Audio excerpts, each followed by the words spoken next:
Hello and welcome to another update video on ADA. Just want to start here on the larger time frame to give you a brief outlook on the larger time frame. Market is okay at the moment. I mean, we're holding support levels, but we're still moving in an overall range. It takes a little bit of it's going to take a little bit of effort to finally break out of this range to the upside that we've been tracking for, well, half a year now, really. I think we started to track this Elliott wave triangle already in February. And I mean, it's possible that it's complete, right? We talked about that. It's entirely possible that the June low marked the beginning of the fifth wave to the upside. This here can be classed a fourth wave triangle. Granted, different scenarios apply here and can be seen, and you'll get different interpretations from different analysts, but it doesn't matter so much. It's about, you can, even with different wave counts, you can come to the same actionable setups, and in the end, they could still point in the same direction. So it's just because we don't have an impulse to the upside from the August low last year, it's a diagonal. Interpretations are going to differ. Yeah, there are going to be some changes and different scenarios and so on. But the idea is that the triangle could have bottomed here in June, and we're now moving up in a fifth wave to the upside as an ABC structure. So I'd like to see, I mean, at least one more high in this C wave. And if it goes above the third wave high, then it would, strictly speaking, fulfill the requirements of all 5 waves to the upside. Okay, it's ugly because the fourth wave is massive, but it is what it is. Now, what could happen is that this is only going to be the C wave of a larger A wave. And then we get a B wave pullback and even go higher. Maybe a retest of that trend line, then go higher. But that remains to be seen. Yeah, we have to stay in the present here. Currently, what do we see? Well, we see consolidation after a rally, and we see that we're holding above support levels and above an invalidation point that's located at 51 cents. Now, an upside breakout isn't necessarily super high probability, because this move up from the June low, in my interpretation, is best counted, best interpreted as a 3-wave move up. So it's not a 5-wave move. With a 5-wave move up, it would be more clearly bullish. But the market didn't want to commit. Market hasn't committed yet. So we have to work based on context, Fibonacci support, and structure. So the pullback here is a 3-wave move down from the 21st of July high. So the door to higher prices remains open because, yes, it's a 3-wave move up, uncertainty, but it's also a 3-wave move down. And that 3-wave move down allows for higher prices because it's a corrective pullback. It's not an impulse down.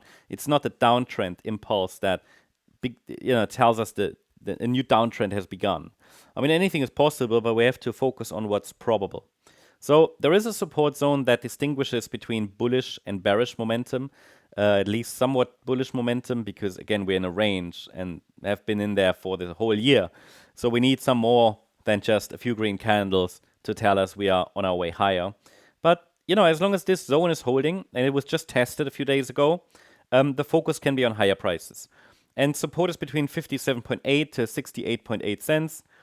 We have to consider that this might turn into just an E-wave rally in a bearish count. Bearish count means triangle still unfolding as an A wave, B wave, C wave, D wave, E wave. We break down. So we don't know, right? We can't know. We're in a range, which is non-directional, so both outcomes are possible, but that's exactly why we're using certain filters here. We're using the Fibonacci support. As long as we're holding that, a bounce remains possible. And then if we get a break above that last swing high at 93.5 cents, that would further confirm the white scenario, not the yellow one. Okay? So ideally, we see an impulse next to the upside, which would further validate the white scenario. I slightly prefer white and the rally to one more high. So let's take a look at the shorter time frame if we see any clarity. But we had a nice setup here a couple of days ago, a 1-2 setup, right? So people always ask me for 1-2 setups. Well, we just had one here. That was quite clear. It was small, but still a 1-2 setup. So price rallied in 5 waves, and potentially 5 waves from the Saturday low 2nd of August. Had a rally, had a pullback. Price held where it needed to. Yeah, price held where it needed to. Exactly at the golden ratio level at 71.1 cents. Exactly there. And now we have a reaction, and it looks a little bit like a micro 5-wave move up from that low. And so next, I communicated that yesterday in one of my member updates.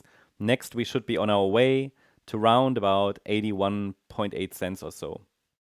Yeah, so 81 cent level, that's the 138% extension. That would indeed be ideal.